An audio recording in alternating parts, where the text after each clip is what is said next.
오늘 저희에게 주시는 하나님의 말씀은 빌립보서 3장 1절에서 16절입니다.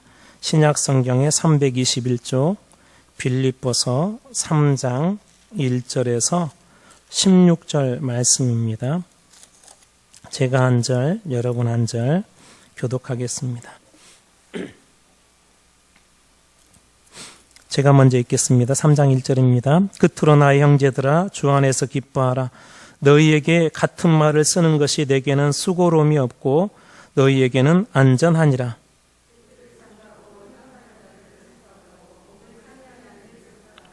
하나님의 성령으로 봉사하며 그리스도 예수로 자랑하고 육체를 신뢰하지 아니하는 우리가 곧 할례파라.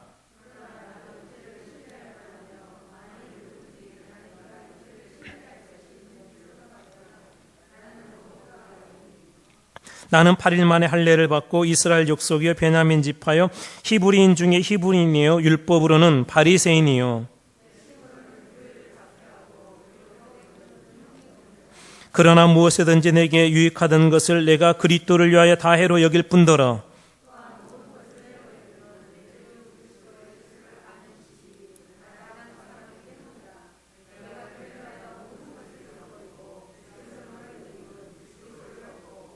그 안에서 발견되려 함이니 내가 가진 의는 율법에서 난 것이 아니요 오직 그리스도를 믿음으로 말미암은 것이니 곧 믿음으로 하나님께로부터 난 의라.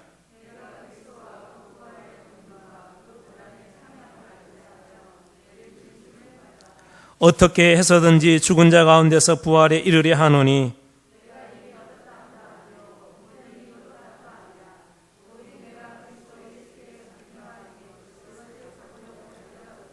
형제들아 나는 아직 내가 잡은 줄로 여기지 아니하고 오직 한 일 뒤에 있는 것은 잊어버리고 앞에 있는 것을 잡으려고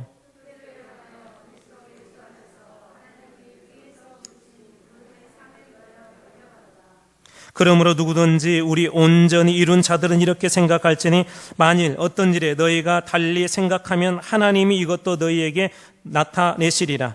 오직 우리가 어디까지 이르렀든지 그대로 행할 것이니라. 아멘. 할렐루야. 축복 갑니다. 많이 또 피곤하고 힘드실 터인데 우리 저녁에 또 이렇게 함께 모여서 또 이렇게 예배 드리고 또 그래도 함께 할 수 있는 것 참 감사드립니다. 우리 옆에 분들에게 다른 이유 달지 말고요. 그냥 이렇게 축복하겠습니다. 감사합니다. 네. 아멘. 네, 여러분 모두 축복합니다. 오늘 말씀의 제목은 버리면 편해진다라는 제목을 가지고 하나님의 말씀 함께 나누도록 하겠습니다. 최근에 한 방송국에서 신박한 정리라는 그런 프로그램을 진행한 것을 본 적이 있습니다. 연예인의 집을 찾아가서 정리를 해주는 프로그램입니다. 이 프로그램에서 의뢰인들의 고민을 말끔하게 해결해주는 사이다 같은 한 분이 있는데요. 그분은 바로 공간 크리에이터 이지영이라는 분입니다. 이분이 하는 가장 중요한 그 역할이 있는데 첫 번째로 공간의 역할을 이렇게 부여한대요. 공간에다가 어떤 역할을 부여하고 두 번째 그곳에서 필요 없는 물건들을 버리고 세 번째, 이제는 다시 그것이 꼭 필요한 물건들로 채움으로써 집안의 환경만 달라지게 하는 것이 아니라 가족의 삶까지도 달라지게 하는 것이 이분의 그 역할이라고 합니다. 그래서 공간에 이렇게 역할을 부여하기 위해서 첫 번째 하는 가장 중요한 일이 뭐냐면 이게 잘 버려야 된대요. 버려야만이 그 공간의 의미도 살아나고 목적도 살아나고 공간을 제대로 활용할 수 있다고 합니다. 즉 공간이 죽어버린 집의 특징이 있는데 이런 집의 특징은 뭐냐면 잘 버리지 못한다는 것입니다. 이유는 대부분 사람들이 이렇게 물어보면 이것은 이래서 안 되고 저것은 왜 안 돼요? 저래서 안 되고 그렇대요. 그 중에서 특별히 버리기 힘든 것이 어떤 거냐면 추억이 담긴 물건을 그렇게 못 버린답니다. 추억이 담긴 물건들. 여러분 집에도 많이 있죠. 아마 꺼내면은 이런 것이 있었나 그런 것들도 아마 나올지도 모르겠습니다. 그럼에도 불구하고 공간이 제 역할을 이렇게 하게 하려면 또 그리고 쓸모 있는 공간이 되게 하려면 그 공간에 필요 없는 것들을 잘 버릴 줄 알아야 합니다. 이것은 예수 믿는 사람들도 똑같습니다. 우리가 예수 그리스도를 믿고 새로운 피조물이 되었다고 하는데 예수님을 믿고 나서 잘 버릴 줄 알아야 내 심령의 공간에 주님이 주인이 되어주시고 내 삶의 목적이 주님께서 보시기 합당하게 쓰임받을 수 있기 때문에 그런 것입니다. 오늘 본문에서 만나게 되는 이 바울이라는 분이 계시는데 이 바울이 빌립보서를 썼거든요. 옥중에서 빌립보 교회에 이 말씀을 썼는데 이 바울이 바로 그런 사람이었었습니다. 잘 버릴 줄 아는 사람이 바로 이 바울이었습니다. 오늘 말씀 중에 우리 1절 말씀 우리 한 목소리 같이 한번 읽어볼까요? 1절 말씀입니다. 자, 3장 1절 같이 읽습니다. 자, 시작. 끝으로 나의 형제들아 주 안에서 기뻐하라. 너희에게 같은 말을 쓰는 것이 내게는 수고로움이 없고 너희에게는 안전하니라. 자, 여기 보면 끝으로 그 다음 뭐라고 말씀이 되어 있냐면 나의 형제들아 주 안에서 기뻐하라 그렇게 이야기합니다. 예, 그냥 기뻐하라 그렇게 얘기하지 않고 주 안에서 기뻐하라 그렇게 이야기하는 것일까요? 이 질문의 그 해답을 제가 이렇게 곰곰이 생각하다가 찬송가 하나가 생각이 났습니다.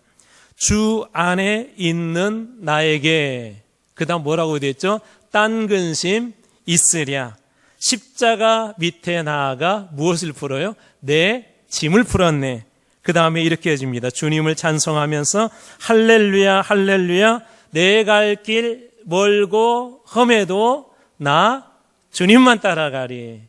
여러분 가사를 잘 묵상해 보면 주 안에 나는 근심이 없대요. 왜? 십자가 앞에 나가서 내 짐을 다 풀었기 때문에 나는 근심과 염려가 없대요. 왜 그렇다고요? 십자가 즉 예수 그리스도 앞에 못 나가서 나의 근심과 그것을 다 풀었기 때문에 그렇다는 것입니다. 즉 예수님 앞에는 어떤 문제도 다 풀리기 때문에 그래서 이 찬송가 작사가는 근심이 없다고 그렇게 이야기하는 것입니다. 즉 모든 문제, 모든 걱정, 모든 무거운 짐, 모든 인생의 문제가 주님 앞에 내려놓을 때 다 풀려진다는 것입니다.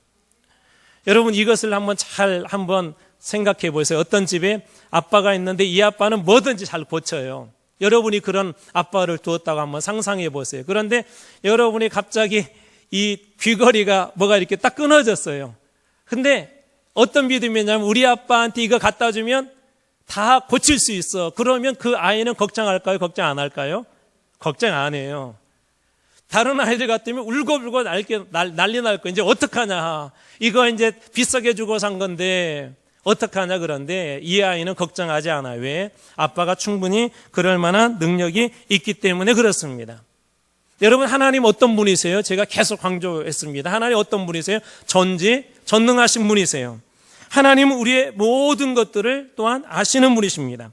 하나님께서는 우리의 문제를 구경만 하시는 분이 아니라 하나님께서는 우리가 어떤 것을 가지고 주님 앞에 나가든지 그 기도를 아주 작은 음성조차도 하나도 버리지 않고 주님께서는 다 들어주신다는 것을 여러분 믿으시기 바랍니다. 하나님이 우리 아버지라는 이 사실만큼 여러분 놀라운 기적도 놀라운 축복도 없습니다. 여러분 한 어린아이도 자기 귀걸이 고장났어도 아빠가 고쳐줘. 그런 믿음이 있으면 그것이 슬픔이 되지 않고 근심이 되지 않은데 하물며 여러분 하나님께서 여러분 인생의 진짜 아버지시라면 하나님께서 여러분의 주인이시라면 여러분 더 이상 그 문제에 대해서 걱정할 필요도 염려할 필요도 없다는 것입니다. 그래서 십자가 앞에 문제를 다 푼 사람들은 내려놓은 사람들은 더 이상 걱정 안 해요. 주님 앞에 이제 다 내려놨기 때문에. 근데 이 사람들은 그 다음에 무엇이 넘치냐? 주님을 찬송하면서 할렐루야 할렐루야. 여러분 주님 앞에 인생의 문제 내려놓고 주님 앞에 나간 사람들에게는 이만큼 큰 찬송이 넘칩니다. 저는 여러분의 삶에도 우리 주님 안에서 이렇게 기뻐하는 일들이 찬송하는 일들이 많아지기를 축복합니다. 예를 들자면 출애굽기에 이런 내용이 한 곳에서 찾아볼 수가 있는데 출애굽기 14장 13절입니다. 같이 한번 읽어보겠습니다. 시작. 모세가 백성에게 이르되 너희는 두려워하지 말고 가만히 서서 여호와께서 오늘 너희를 위하여 행하시는 구원을 보라. 너희가 오늘 본 애굽 사람을 영원히 다시 보지 아니하리라. 우리 출애굽기 14장 말씀 나누면서 이 말씀 잠깐 나누었었어요. 이게 지금 어떤 상황이냐면 앞에는 홍해, 뒤에는 애굽의 군대, 그리고 좌우에는 큰 언덕이 있어서 소위 사면 초가에 이스라엘 백성들이 지금 갇혀버리고 만 것입니다. 근데 모세가 하나님의 명령을 따라서 백성들에게 뭐라고 얘기하냐면, 야, 가만히 있어. 걱정 마. 두려워하지 말고 염려하지 말고 너희들은 가만히 서서 여호와께서 오늘 너희를 위하여 행하시는 구원을 보라라고 이 모세가 담대히 선포합니다. 그게 무슨 얘기예요? 걱정하지 마. 하나님께서 알아서 다 하실 거야. 그리고 정말 어떻게 되었어요? 홍해가 갈라지고 이스라엘 백성들이 그 바다 땅을 마른 땅처럼 건너는 사건이 일어나게 됩니다. 그리고 나서 14장 28절에는 이렇게 성경이 기록하고 있습니다. 같이 한번 읽어볼까요? 자, 시작. 물이 다시 흘러 병거들과 기병들을 덮되 그들의 뒤를 따라 바다에 들어간 바로의 군대를 다 덮으니 하나도 남지 아니하였더라. 그 바로의 군대를 어떻게 했다고요? 다 덮으니 몇 명 남았어요? 안 남았어요? 하나도 남지 아니하였다는 거야. 하나도. 이 영어로 하자면 클리어 됐다는 거예요. 클리어. 하나 남지 않도록 그렇게 됐다는 거예요. 세계 최강의 군대도 하나님을 넘을 수 없었습니다. 하나님 하나도 남지 않았다는 말은 완벽하게 문제가 해결이 되었다는 것입니다. 그리고 나서 15장이 어떻게 이어지냐면 15장을 미리암의 찬송을 하는데요. 미리암과 백성들이 찬송을 만들어서 하나님을 찬양하는데 우리 그중에 1절만 한번 보겠습니다. 같이 읽습니다. 시작. 이때에 모세와 이스라엘 자손이 이 노래로 여호와께 노래하니 일러스되 내가 여호와를 찬송하리니 그는 높고 영화로우시며 말과 그 탄자를 바다에 던지셨음이로다. 내가 여호와를 찬송하리니. 여러분 십자가 앞에 나가서 주님 앞에 나가서 그 문제를 다 거기에다 내려놓았더니 주님께서 다 풀어주시고 백성들은 지금 무엇하고 있는 거예요? 찬송하고 있는 거예요. 저는 여러분의 삶 속에서도 날마다 이런 찬송들이 넘치기를 축복합니다. 그렇기 때문에 내 경험, 내 지식, 내가 가지고 있는 모든 커리어조차도 다 버리고 하나님 앞에 맡기는 것이 중요합니다. 그렇게 되면은 찬송이 넘쳐나게 되어 있어요. 여러분들에게 한번 질문해 볼 거예요. 최근에 여러분 입술에 찬송이 많으세요? 아니면 불평과 원망이 많으세요? 집에서 식사 준비하면서 혹은 직장에서 어떤 것들이 많습니까? 저는 여러분들이 찬송이 날마다 삶 속에서 많아지는 분들이 되기를 축복합니다. 우리가 싸우는 것은 여러분 한계가 있어요. 사람이 싸우는 것은. 제가 이렇게 필리핀에 잠깐 있었을 때요. 개미들이 집 안에까지 이렇게 들어와요. 막 집 안에까지. 얼마나 이 개미들이 많은지. 그래서 막 여기저기 약도 쳐놓고 막 못 들어오도록 막 금도 그어놓고 여기 개미 접근 불가. 그렇게 해놔도 소용이 없어요. 잠깐 여름에 막내 아이 대학교 문제 때문에 이제 원서를 해외에 있는 아이들은 보통 여름에 원서 냈거든요. 잠깐 들어왔다가 몇 주 있다가 갔더니 야, 역시 목사 집에 있는 개미들은 달라도 너무 다르더라고요. 이 개미들이 성경을 좋아해가지고 성경까지 들어왔더라고요. 성경서까지. 이 개미들이. 이게 아무리 죽이고 아무리 약을 쳐도 제 능력에는 한계가 있더라고요. 여러분 삶의 어떤 문제도 여러분들이 다 해결한 것 같지만 여러분 흔적이 남아있고 남은 군사들이 있어요. 애굽의 군대들이. 근데 하나님께서 개입해 주시면 어떻게 해요? 하나도 남지 아니하였더라. 여러분 주님이 역사하면 이런 일들이 여러분의 삶 속에서도 동일하게 일어나게 될 줄 믿습니다. 지난 주일날 예배 마치고 나서 너무나 반가운 소리를 들었어요. 저희 교회 정권사님 그 따님에 대한 이야기를. 4년 동안 아이가 없었대요. 누구보다도 이 권사님 얼마나 많이 기도하셨겠어요. 본인도 뭐 말도 못하게 많이 기도했겠죠. 깨달은 게 뭐였을까요? 야, 인간의 힘으로 안 되는구나. 인간의 힘으로 안 되는구나. 모르긴 몰라도 우리 권사님도 그렇고 우리 따님도 그렇고 하나님 앞에 나가서 십자가 앞에 가서 그 문제 다 내려놓았을 겁니다. 그런데 여러분 정말 기억하세요. 하나님은요, 제가 지금까지 경험한 우리 하나님은 한 번도 제 기도를 외면해 본 적이 없으세요. 제 뜻대로 응답해 주지 않아서 그런지 훨씬 더 좋은 것으로 지나고 나면 어느 때는 기도하고 잊어버렸는데 하나님께서 기도하고 잊어버린 것조차도 하나님께서 다 이루어 주신 것을 이렇게 보게 됩니다. 십자가 앞에 나아가 내 짐을 풀 때 하나님께서는 응답뿐만 아니라 여러분에게도 놀라운 찬송도 주실 줄로 여러분 믿으시기 바랍니다. 오늘 방금 봤던 출애굽기의 이스라엘 백성들이 광야 40년 한번 보세요. 하나님이 한 번이라도 신발이 헤어져서 신발 때문에 고생한 적이 있었습니까? 옷이 없어가지고 옷 때문에 고생한 적이 있었습니까? 먹을 것이 없어서 먹을 것 때문에 고생한 적이 있었습니까? 여러분, 성경이 이스라엘 백성들을 40년 동안 그렇게 책임져 줬다고 증언한다면 하나님께서 오늘도 동일하게 여러분의 삶의 모든 전생애를 하나님께서 책임져 줄 줄 믿으시기 바랍니다. 하나님께서 그렇게 인도하신 거예요. 그런 놀라운 일들이 일어났던 것입니다.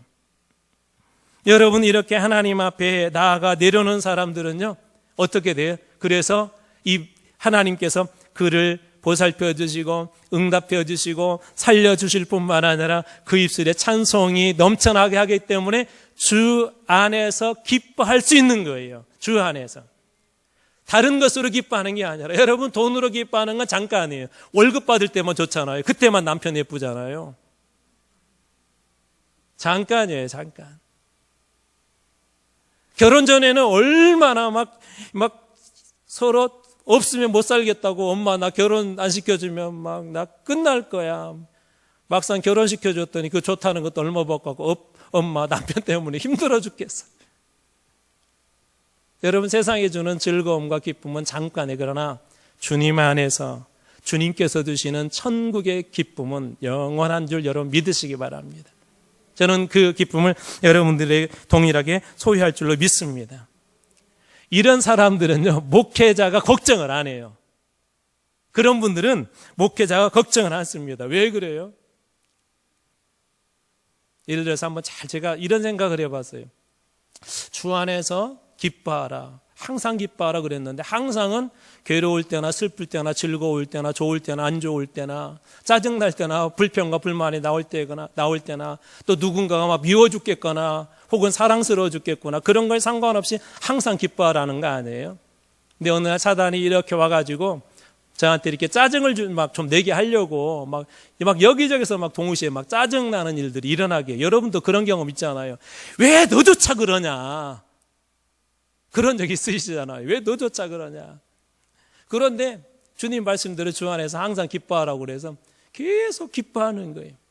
사단이 이번에는 또 누군가를 막 미워하게 하려고 와서 던져놨는데, 그런데도 미워하지 않고 오히려 더 기뻐하는 거예요. 어떤 문제가 이렇게 당해가지고 다른 사람은 막 죽겠다고 하는데 또 기뻐하는 거예요. 그러면 그럴 것 같아요. 사단이 짜증나서 도망갈 것 같아요. 짜증나서 죽을 것 같아요. 여러분, 그러지 않겠어요? 야, 쟤는 건드려도 안 되겠다. 쟤는 건드려도 안 되겠다. 오늘 주님 안에서 기뻐하라는 것은 그 이상의 놀라운 의미들이 있는데, 방금 여러분들하고 읽었던 그 말씀에 보면 이렇게 이야기합니다. 3장 1절을 다시 보면 그 후반부에 이렇게 말씀하세요. 내게는 수고로움이 없고 너희에게는, 그 다음 뭐라고 되어 있죠? 안전하니라. 여러분, 주님 안에서 기뻐할 때 내게는 수고로움이 없고, 내게는 바울을 얘기해요. 내가 더 이상 너희들 책임져 주지 않아도 되겠구나. 하나님이 다 책임져 주니까. 바울이 그런다는 거예요. 뿐만 아니라 너희에게는 무엇 할 것이라고요? 안전할 것이라고. 그러면 삶이 여러분 이제 편해집니다. 근심, 걱정, 염려, 수고, 괴로움, 미움, 고통, 이런 걸 다 버리게 되면 삶이 편해져서 어떤 찬송이 나와요? 내 영혼 평안해. 큰 파도가 나를 향하여서 덮치려고 다가와도 내 영혼은 평안해. 그렇게 찬송하게 될 것입니다. 자, 그렇다면 빌립보 교회에서 기쁨을 빼앗아 가는 것은 무엇이었을까요? 여러분, 성경에 나와 있는 교회들이 좋은 교회들이지만 한두 가지씩 문제가 다 있었어요. 이 교회 안에도 멀리 이런 문제들이 들어왔는데 2절 말씀입니다. 같이 한번 읽어보겠습니다. 2절 같이 있습니다. 시작. 개들을 삼가고 행악하는 자들을 삼가고 몸을 상해하는 일을 삼가라. 무슨 말인지 잘 모르겠죠. 그래서 제가 쉬운 성경을 한 번 더 써놨습니다. 여러분 잘 들어보세요. 육체적인 할례를 받아야 한다고 주장하는 악한 자들을 조심하십시오. 그들은 마치 개와 같은 자들입니다. 개들을 삼가하고 했는데 이 교회 안에 들어온 개 같은 신앙을 가진 사람들이 있었어요. 이게 무슨 얘기냐면 이 할례파들이 있었는데 이 사람들이 육체의 할례를 반드시 받아야 구원을 받는다, 그렇게 이야기합니다. 이 사람들의 주장에 하면 구약시대 때 모세가 그랬거든요. 이스라엘 백성들은 반드시 남자아이들은 낳은 지 8일 만에 할례를 받아야 하나님의 백성이 되고 이스라엘의 민족이 되고, 뿐만 아니라 그때 이름이 주어져요. 이름, 진짜 이름이. 이게 8일째 되나. 예수님도 누가복음에 보면 그런 장면이 나오거든요. 그러니까 이 할례가 없으면 이름도 없는 존재가 되고 그 사람이 아무리 이스라엘 민족으로 태어났어도 이스라엘 백성이 아니에요. 택한 사람이 아니라는 거예요. 그런데 이 일이 모세의 율법을 가지고 몰래 들어온 이 할례파 사람들이 뭐라고 얘기하냐면, 우리들이 예수를 믿고 구원받지만 진짜 구원받았다는 증표는 할례를 받았느냐 안 받았느냐, 이게 아주 중요하다는 거예요. 그러면 여러분 잘 생각해 보세요. 할례가 구원의 지금 조건이 된 거예요? 아니면 구원의 조건과 상관이 없는 거예요? 구원의 조건이 된 거죠. 할례파 주장에 의하면 할례를 받아야 구원받는다는 거예요. 이런 일이 일어나다 보니까 믿음이 연약한 사람들이 혼란이 왔어요. 예수 그리스도를 믿음으로 고백하고 구주로 고백하고 나를 위해서 십자가에 죽으신 분으로 고백해놓고도 구원을 받았지만 의심이 생기기 시작하고 믿음이 흔들리기 시작했습니다. 우리나라에서도 이런 일들이 있었죠. 구원파라고 여러분 들어보셨죠? 구원파. 이 사람들이 주장하는 내용 중에 하나가 뭐냐면, 저도 생일이 있잖아요. 제가 태어난 날 생일. 여러분도 다 있으시죠? 태어난 날. 당신이 만약에 구원을 받고 거듭났다면 사람이 마땅 육신의 생명에 태어난 생일이 있는 것처럼 born again, 거듭난 사람들도 그 생일이 있다는 거예요. 그래서 구원받은 날, 몇 시, 몇 분, 몇 초에 내가 구원받았는가를 그것을 안다는 거예요. 그걸 모르면 구원받지 못했다는 거예요. 그러다 보니까 교회 대충 신앙생활한 사람들, 또 초신자들이 갑자기 혼란스러워진 거예요. 그 이야기를 듣고 보니까 이론적으로는 맞잖아요. 육신의 생일이 있는 것처럼 내가 본 어게인한, 중생하는 날, 다시 태어난 날, 새롭게 태어난 날, 그 생일이 있어야 되잖아요. 영적 생일이. 그런데 사실 대부분이 그것을 정확하게 인지를 못해요. 어느 순간에 하나님이 나를 구원해 주셨구나라는 걸 분명히 인식할 그런 때가 있어서 그렇지, 언제 그랬는지 잘 인식을 못해요. 그러다 보니까 많은 사람들이 이단에 이렇게 넘어가기 시작했습니다. 그래서 초신자들이 흔들리고 대충 교회 다녔던 사람들이 많이 흔들렸는데, 오늘 본문에 나와 있는 이 할례파들 때문에 이 교회가 그렇게 흔들렸어요. 여러분, 그런데 이 할례는 뭐냐면 상징적 의미예요. 구약시대 때는 하나님이 축소해서 모형으로 상징적으로 주는 것들이 많아요. 그 중에 하나가 우리 지난 주일날 예수 그리스도에 대해서 나누면서 속죄제라는 걸 나누었는데, 이제는 속죄 제사가 필요할까요? 필요하지 않을까요? 지금은 필요하지 않죠. 그렇죠. 여러분들이 더 확실히 알고 계시는 거예요. 왜요? 이미 예수님께서 십자가에서 모든 죄의 값을 다 갚아주셨기 때문에 우리는 예수님이 어떤 분인가를 고백하면, 우리의 죄를 회개하고 고백하면 그것으로 다 결산이 끝난 거예요. 죄에 대한 결산이. 이미 다 끝났는데 오늘날 예를 들어서 누가 여전히 속죄 제사를 드려야 된다. 그러면 그거 이단이에요? 정통이에요? 이단이에요. 이 할례파들이 주장하는 것은 여러분 그러면 어떻습니까? 그들도 여러분 이단이에요. 이단이에요. 그것은 구약에서 한시적으로 하나님께서 만들어준 모형일 뿐이에요.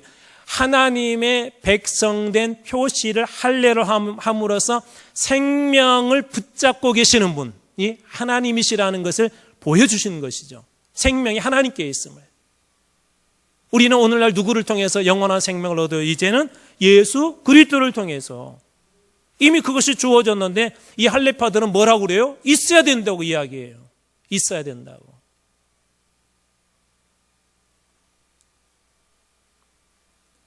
마찬가지로 좀 더 확대해서 이야기를 해보자면 여러분 세례를 받았느냐 안 받았느냐 하는 문제도 마찬가지입니다. 여러분 세례는 반드시 받으세요. 혹시 안 받으신 분들 계시면 받으시기 바랍니다. 여기는 없으신 것 같은데 받으세요. 근데 이것은 우리의 외적인 표시예요. 근데 더 중요한 것이 있어요. 그러면은 세례가 여러분 구원의 조건인가요? 이것도 잘 얘기를 해야 되는데 조건 아니니까 안 봐도 되겠는데 그러면 안 되는데 조건은 아니죠. 그렇죠. 만약에 세례가 구원의 조건이라면 지난번에 예를 들었던 것처럼 임종하신기 직전에 세례도 못 받고 아버지 예수님 믿으시죠? 믿는다고 돌아가셔 버렸어요. 세례 주려고 하는데 그런 분은 그러면 구원 받을까요? 못 받을까요? 갑자기 자신이 없어지세요? 구원 받아요. 세례 못 받아도 구원 받아요. 조건은 아니에요. 그러나 여러분 꼭 세례는 받으세요. 안 받으신 분들이 있다면. 조건은 아니에요. 진짜 중요한 것은 뭐예요? 빌립보서 3장 3절 말씀 같이 한번 읽어보겠습니다. 자, 시작. 하나님의 성령으로 봉사하며 그리스도 예수로 자랑하고 육체를 신뢰하지 아니하는 우리가 곧 할례파라. 하나님의 성령으로 봉사하며 할 때 이 봉사라는 말이 라트리오라는 말인데요. 섬긴다, 봉사한다, 예배한다, 이 세 가지 뜻이 이 안에 다 있어요.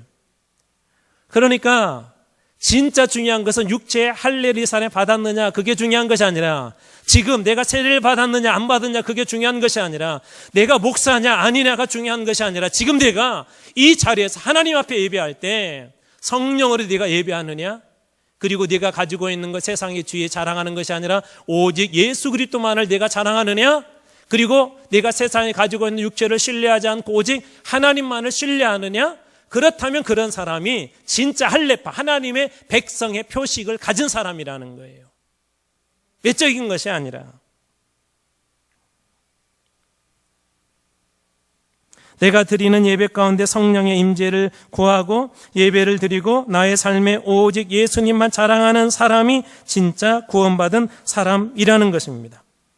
이런 삶을 살았던 이 외적으로 상당히 자격이 있던 사람이 누구냐면 바울인데요. 이번에는 여러분 성경을 한번 펴보세요. 그대로 그 4절 말씀에서 우리 6절 말씀까지 한번 읽습니다. 자, 4절에서 6절, 빌립보서 3장 4절에서 6절 같이 읽습니다. 시작. 그러나 나도 육체를 신뢰할 만하며 만일 누구든지 다른 이가 육체를 신뢰할 것이 있는 줄로 생각하면 나는 더욱 그러하리니 나는 8일 만에 할례를 받고 이스라엘 족속이요 베냐민 지파요 히브리인 중에 히브리인이요 율법으로는 바리새인이요 열심으로는 교회를 박해하고 율법의 의로는 흠이 없는 자라. 바울은 육체를 신뢰할 만한 그런 사람이에요. 이게 무슨 얘기냐면 상당한 경력이 있었대요. 커리어가 있었대요. 바울은. 자, 어떤 커리어가 있었죠? 방금 읽었던 그 말씀에 보면 4절 말씀에 보면 뭐라고 되어 있어요? 육체를 신뢰할 만하는데 만일 누구든지 다른 이가 육체를 신뢰할 것이 있는 줄 생각하면 나는 더욱 그러하다. 나는 더욱더 신뢰할 만한 사람이라는 거예요. 경력이 많은데 어떤 것들이에요? 5절 할례를 며칠 만에 할례 받고 8일 만에 할례를 받고, 그리고 그는 무슨 족속이래요? 이스라엘 족속. 이 할례하고 이스라엘 족속은 깊은 연관이 있어요. 자, 그 다음에 무슨 지파라고 하죠? 베냐민 지파. 혹시 베냐민 지파에 속한 사람 여러분 아는 분 계세요? 또 이렇게 질문하면 우리 옆집에는 안 사는데 그런 분들 계세요, 가끔. 네, 누구요? 예, 나온 것 같아요. 사울. 야, 역시 왕족 집안이신 것 같아요. 왕은 잘 알아요, 왕은.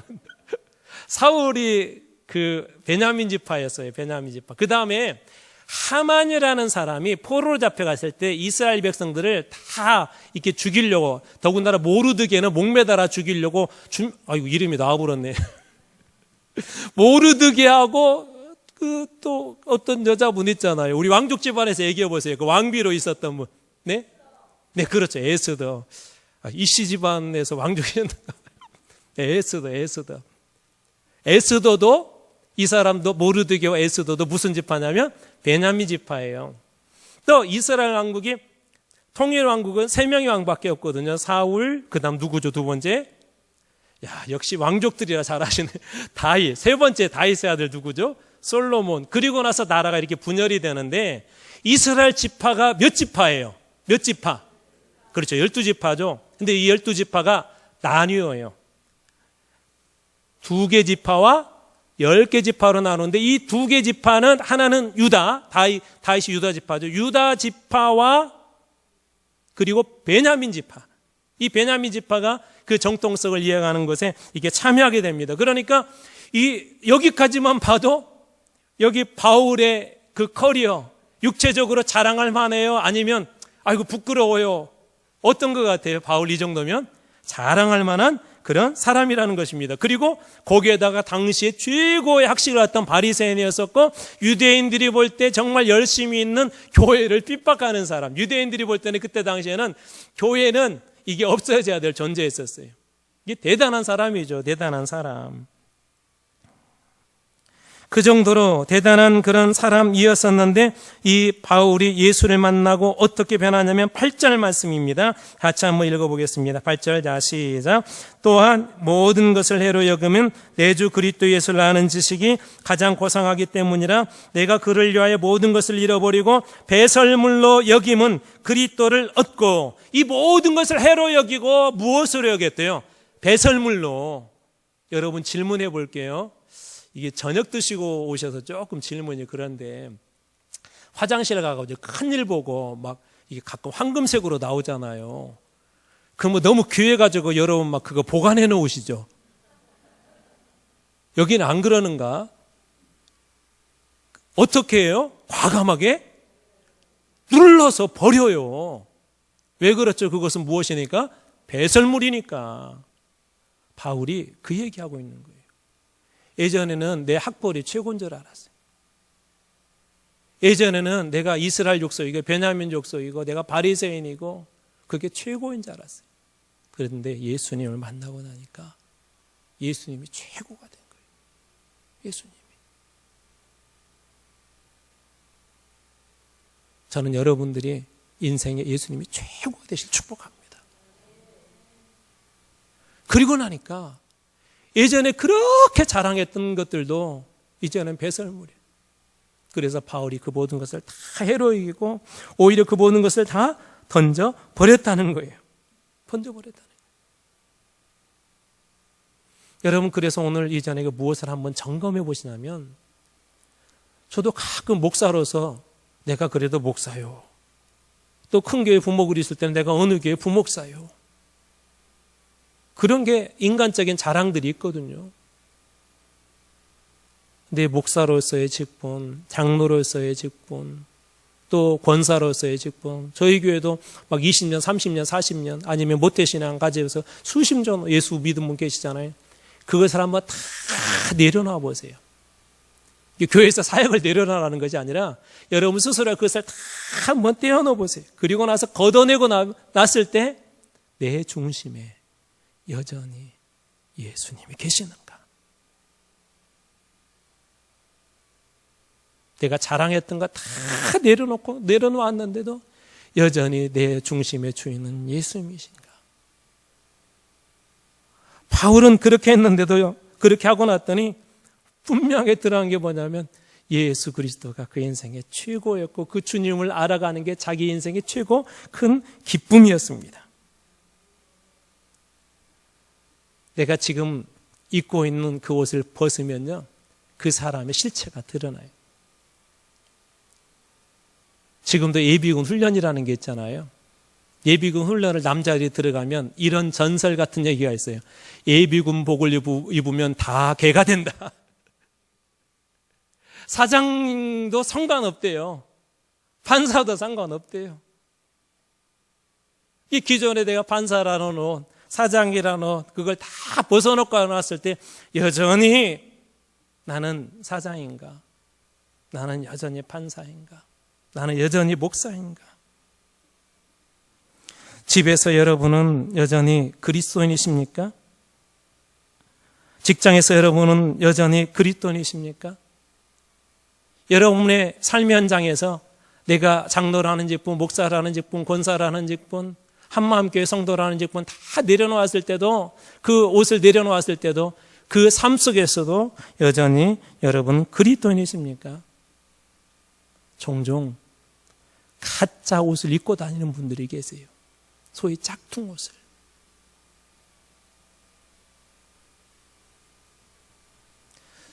중국에 가면 짝퉁 문화가 많이 발달해 있는데요. 여러분, 짝퉁에 단점이 있어요. 단점이. 쉽게 망가지고 짝퉁은 가져도 폼이 안 나요. 폼이 안 나요.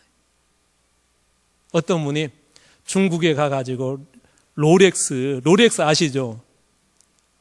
예, 아시는 분들은 조금 아시는 분들, 다른 분들은 별로 관심이 없으신 것 같아요. 나는 예수만 관심이 있어요. 그러시는 것 같아요.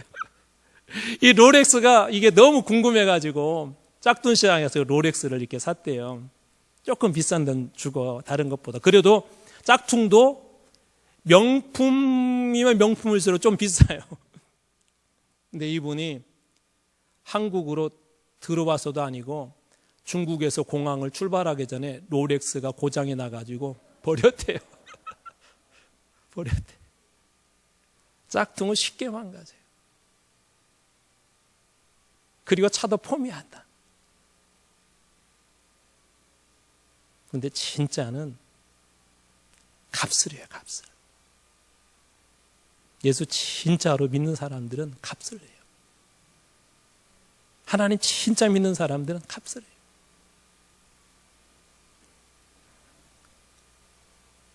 진짜를 알게 되면 더 이상 짝퉁이 손이 안 갑니다. 바울이 그것을 한 거예요. 그래서 예수님을 진짜 알고 나서는 예전에 자랑했던 그 모든 것들을 다 버렸습니다. 뿐만 아니라 예수님을 닮아가기 위해서 심지어 무엇까지도 본을 받냐면 빌립보서 3장 10절 말씀 같이 한번 읽어볼까요? 3장 10절 시작. 내가 그리스도와 그 부활의 권능과 그 고난에 참여함을 알고자 하여 그의 죽으심을 본받아. 바울이 지금 무엇을 본받는데요? 그의 죽으심을 본받아. 우리는 주님 앞에 늘 무엇 달라고 기도해요? 주님, 저에게 능력 주세요. 기도의 능력 주세요. 제가 기도할 때 엘리야처럼 불도 내리게 하여 주시고, 제가 기도할 때 안전병이도 일어나게 해주시고. 여러분, 그런데 가장 큰 기적은 어디서 일어난 줄 아세요? 십자가에서 일어났습니다. 예수님께서 능력을 통하여서 구원한 사람들은 한정적이었었어요. 예수님께서 기적을 베풀어서 구원한 사람은 몇 사람 되지 않지만 주님께서 죽으셨던 십자가는 몇 사람을 위한 십자가 아니라 모든 인류를 다 구원할 만한 충분한 기적과 능력이 있는 것이 바로 그 십자가에 있었습니다. 바울이 그 비밀을 안 거예요. 그래서 그리스도의 무엇을 본받아요? 죽으심을 본받아. 자기도 그렇게 되고 싶다는 거예요. 바울이 이 비밀을 깨닫고 주님, 저도 그리스도의 죽으심을 본받기를 원합니다. 제가 예전에 섬겼던 우리 안산의 목사님이 늘 하신 그 말씀이 있어요.